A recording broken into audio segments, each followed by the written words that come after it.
வீட்டில் காய் மளிகை கடை சாமானும் தீந்துருச்சு. லிஸ்ட் எழுதி வச்சு ஒரு வாரம் ஆச்சு. இன்றைக்கி போகலாம் நாளைக்கு போகலான்னு டைம் வந்து போய்கிட்டே இருக்கிறத தவிர போகவே இல்லை.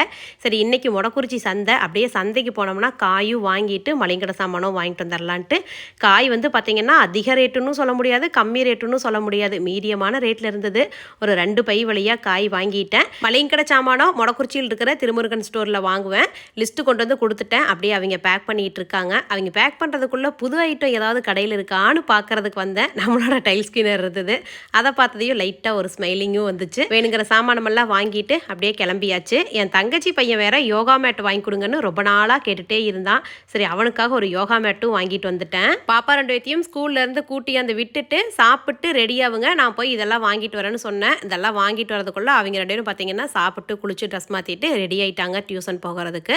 அப்படியே அவங்க 2 பேத்தையும் கொண்டுட்டு போய் டியூஷனில் விடணும். நான் சின்ன வயசாக இருக்கும்போதெல்லாம் எங்கள் அப்பா சந்தைக்கு போனாங்கன்னா கறி எடுத்துகிட்டு வருவாங்க. அப்பா சந்தைக்கு போகிற அன்னைக்கு வீட்டில் கறி குழம்பா தான் இருக்கும்.